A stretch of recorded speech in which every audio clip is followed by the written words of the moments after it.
Hello guys, তোমরা সকলে কেমন আছো? আশা করি তোমরা সকলে খুব ভালো আছো, আর আমি খুব ভালো আছি। Welcome back to my channel. আমার চ্যানেলে তোমাদের সকলকে অনেক অনেক স্বাগত। তো আজকে তো তোমরা দেখে বুঝতেই পারছো আজকে তোমাদের সাথে কী শেয়ার করতে চলেছি। আজকে আমি তোমাদের সাথে শেয়ার করতে চলেছি হোমমেড পিৎজা রেসিপি। তো আমি অনলাইনে অর্ডার করতে গেলাম, দেখলাম 400-500 টাকা পড়ে যাচ্ছে। আমি এতটা কম বেশি দামে বাবা দরকার নেই, বাড়িতেই হোমমেড কীভাবে বানানো হয় চলো দেখি। টেস্টিও হবে আর হেলদিও হবে। তো দেখতেই পাচ্ছ আমার ছেলের মুখ দেখে যে কতটা ওর ভালো লেগে।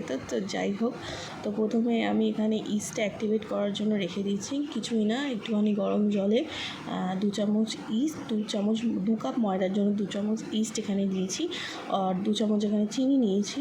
এবার এটা ভালো মিক্সড করে এবার চাপা দিয়ে রেখে দেবো অন্তত 15 থেকে 20 মিনিট বা আধা ঘন্টাও তোমরা রাখতে পারো। তো দেখতে পাচ্ছ ইস্টটা ভালোভাবে অ্যাক্টিভেট হয়ে গেছে। আমার থালাটা এখানে উল্টো দিক করে রাখা ছিল বলে অ্যাক্টিভেটটা পেছন দিকে লেগে গেছে। তো এমনি কিছু না, জিনিসটা ভালোভাবে অ্যাক্টিভেট হয়ে গেছে। আর আমি এখানে 2 কাপ ময়দা নিয়েছি, মানে 2টো পিৎজা বানাবো। ইচ পিৎজা আমি 1 কাপ করে ধরেছি। তো এবার দেখো, এবার এটা দিয়ে খুব টাইট না আবার খুব নরমও না, মোটামুটি মিডিয়াম হবে সেরকম কনসিস্টেন্সিতে একটা ডো তোমরা প্রিপেয়ার করে নেবে। আর আমি এখানে কোনো তেল বা নুন কিছু ইউজ করিনি, প্লেন একদম মেখেছি। তো তোমরা চাইলে বাটার ইউজ করতে পারো, ওটার টেস্টটা খুব ভালো হবে, পিৎজাটাও নরম হবে। আমি বাটার ভালো করে গ্রিস করে দিয়েছি একটা পাত্রের মধ্যে, দিয়ে জিনিসটা ডোটা দিয়ে এবার ঢাকা রেখে দেবো অন্তত 1 থেকে 1.5 ঘন্টা। 1 থেকে 1.5 ঘন্টা পর দেখতে পাচ্ছ জিনিসটা অনেকটা ফুলে গেছে আর ভালোভাবে রেডিও হয়ে গেছে। এবার সেখান থেকে তোমরা তোমাদের পছন্দ অনুযায়ী মণ্ডটা একটা কেটে নেবে, ময়দার মণ্ডটা দিয়ে এরকম দেখো, আমি এরকম ধরনের একটা পুরো, মানে খুব পাতলা হবে না খুব মোটা হবে না সেরকম ধরনের পিৎজাটাকে ভালোভাবে বেড়ে নিয়েছি ডোটাকে। আর এখানে আমি এখন ফোকের সাহায্যে ভালোভাবে ফুটো ফুটো করে নিচ্ছি। আর এটা অ্যাকচুয়ালি আমি প্যানেতে একটা সাইড ভালোভাবে সেঁকে নেব, কারণ এটা করলে তাহলে কি বেসটা তৈরি করতে আমাদের খুব সুবিধা হবে। তো আমি একদম ঘরোয়া পদ্ধতিতে যেরকমভাবে বানিয়েছি সেটাই শেয়ার করছি। আমি কোনো মানে কি বলবো খুব ভালো শেফ নই, যতটুকু পারি ততটুকু তোমাদের সাথে এবার থেকে শেয়ার করবো এরকম রান্নার ভিডিও। তো এরকম রান্নার ভিডিও তোমরা যদি দেখতে চাও তো অবশ্যই চ্যানেলটাকে সাবস্ক্রাইব করে নেবে আর পাশে থাকবে আমার, ব্যাস তাহলেই হবে। তো দেখে নাও, এখানে আমি একটা সাইড ভালোভাবে সেঁকে নিয়েছি, খুব বেশি না, জাস্ট 2-3 সেকেন্ড ইচ সাইড করে সেঁকে নেবে। নিয়ে এবার এটা একটা জায়গায় উল্টে এরকম রেখে দেবে। তো আমার বাড়িতে যে সবজিগুলো ছিল আমি সেগুলো দিয়েই বানাচ্ছি। দেখতে পাচ্ছ একদম অল্প একটুখানি পনির ছিল, আর টমেটো নিয়েছিলাম, ক্যাপসিকাম নিয়েছিলাম আর পেঁয়াজ নিয়েছিলাম। তো দ্যাটস ইট। এবার আমি কী করব, প্রথমে প্যানটা এখানে গরম করে নিয়েছি। এবার এখানে দিয়ে দিয়েছি 1 চামচের মতো সাদা তেল। তো প্রথমে পনিরটা ম্যারিনেট করে নেবো।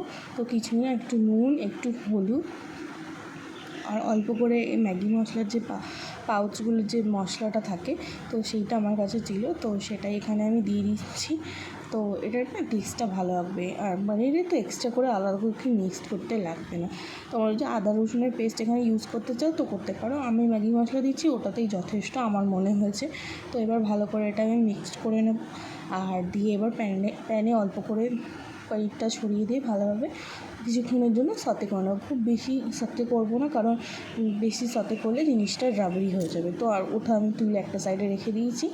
আর এবার তেলের মধ্যে ওই সেম তেলের মধ্যে অল্প একটু তেল দিয়ে পেঁয়াজ দিয়ে টমেটোগুলো আর ক্যাপসিকামগুলো দিয়ে অল্প একটু নুন, অল্প একটু গোলমরিচ আর অরিগ্যানো দিয়ে সতে করে নিচ্ছি। এখানে আমার ভাই ভুল করে ক্লিপগুলো গোলমাল করে ফেলেছে, ফার্স্ট টাইম করছে তো অতটা এক্সপিরিয়েন্স নেই, তোমরা একটু অ্যাডজাস্ট করে নিও, আমি বলে দিলাম।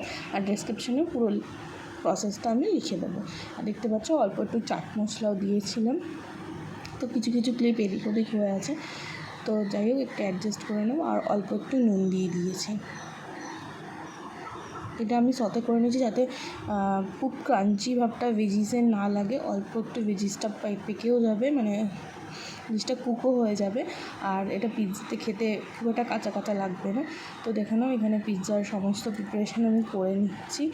Schezwan sauce, tomato sauce, butter, mayonnaise, cheese আমার কাছে 2টা স্লাইস ছিল, আর চিজ কিউব ছিল, অরিগ্যানো আর পনিরটা আর ভেজটা যেগুলো ছিল সেগুলো সব নিয়ে নিয়েছি। এবার যে সাইডটা ভালোভাবে আমি প্যানে শেখেছিলাম, তো সেই সাইডটার ওপরে ফার্স্টে বাটার লাগানো থেকে আমি স্টার্ট করলাম, কারণ বাটারটা দিলে জিনিসটা বেসটা খুব স্মুথ হবে। এখানে তারপর কেচাপ আর মেয়োনিজ আর শেজওয়ান সসটা দিয়ে যখন এটা করব, লাগিয়ে নেবো সসটা আর কি, তখন জিনিসটা খুব ভালোভাবে যাতে হয়ে যায়। তো সেই জন্য তো এখানে আবার একটা ক্লিপ মিস করেছে।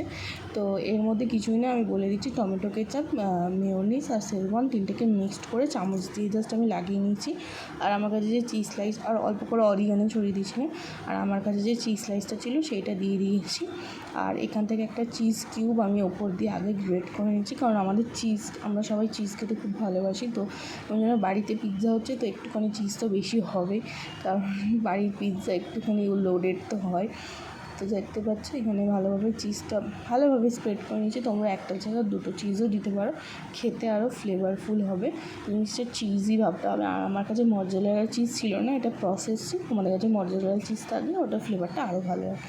তো এটাও খুব ভালো লাগছিলো, খারাপ লাগেনি। তো তোমরা অবশ্যই আমাকে কিন্তু জানিও যে ভিডিওটা তোমাদের কেমন লাগছে। আর আগে তোমাদের সাথে এরকম নতুন নতুন অনেক রেসিপি তোমাদের সাথে শেয়ার করবো। তো দেখো আমার চিজগুলো তো সব দেওয়া হয়ে গেছে। এবার আমি টমেটোগুলো আগে প্রথমে সাজিয়ে নিচ্ছি। তোমরা চাইলে যেরকমভাবে তোমাদের ভেজিস কাটিং করতে ইচ্ছে করো তো সেরকমভাবেই করতে পারো, কারণ বাড়ির পিৎজা বাড়ির লোকই খাবে, তো সুতরাং কোনো ব্যাপার না, যেরকম পারবে সেরকম করে নেবে। আর সত্যি কথা বলতে পিৎজার ডোটা মাখা রাখলে এই পিৎজাটা করতে মাত্র 10 মিনিট সময় লাগে, এর থেকে বেশি সময় লাগে না। আর পিৎজাটা খেতে এতটা ইয়ামি আর টেস্টি, আমি কী বলবো। তো টমেটোগুলো দেওয়ার পর পেঁয়াজ আর ক্যাপসিকামগুলো দিয়ে নিচ্ছি, আর পনির দিয়ে দিচ্ছি। তোমরা পনিরের জায়গায় চিকেনও ইউজ করতে পারো বা মাটনও ইউজ করতে পারো। তো যদি বলো আমি সেটাও বানিয়েছিলাম, তো পরে সেটা মাটন বা চিকেন পিৎজা তোমাদের সাথে আমি শেয়ার করবো।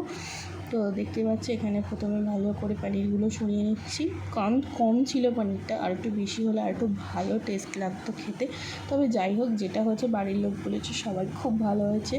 আবার নেক্সট টাইম আমার অলরেডি 2বার বানানো হয়ে গেছে এটা। তো দেখো ভালোভাবে সাজিয়ে নিয়েছি, আর চিজটা ওপর দিয়ে গ্রেট করে দিয়েছি, আর একটা চিজ যেটার ক্লিপটা আবার নিতে ভুলে গেছে। এবার আমি এই পিৎজাটা অবশ্যই প্যানে বানিয়েছি। তো দেখো কিছুই না, জাস্ট নর্মাল রেখে দিয়েছি, রেখে দিয়ে এই প্যানের যে ছিদ্রটা আছে সেটা একটা কাগজ দিয়ে বন্ধ করে নিয়েছি। একদম মিডিয়াম টু লো একদম মাত্র 10 মিনিট মতো রেখেছি। আর দেখো 10 মিনিট পর আমার চিজটা পুরো গলে একদম জাস্ট লুক।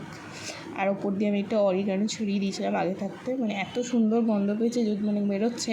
এটার কাজ যদি আমি তোমাদের স্মেল করাতে পারতাম তাহলে খুবই ভালো লাগতো। তো যাই হোক, আমাদের পিৎজা তো রেডি হয়ে গেছে, একদম রেডি টু সার্ভ। একটুখানি ওয়েট করে যাবে একটু ঠান্ডা হওয়ার জন্য। আর আমার কাছে না পিৎজা কাটার ছিল না, তো আমি চাকু দিয়ে কেটেছি, ওই জন্য পুরোটা ভালোভাবে আসেনি। কিন্তু দেখতে পাচ্ছ প্রসেস চিজেও হালকা চিজফুল এসছে। আর দেখতে তো পাচ্ছই কতটা টেম্পটিং লাগছে, আমি এডিট করতে করতে মনে হচ্ছে যদি আমি আরেকবার খেয়ে নিতে পারতাম।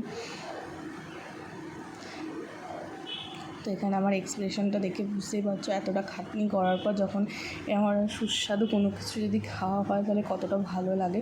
আর সবথেকে বড় কথা, নিজে করে বাড়ির লোককে খাওয়াতেও সত্যি আমি খুব ভালোবাসি।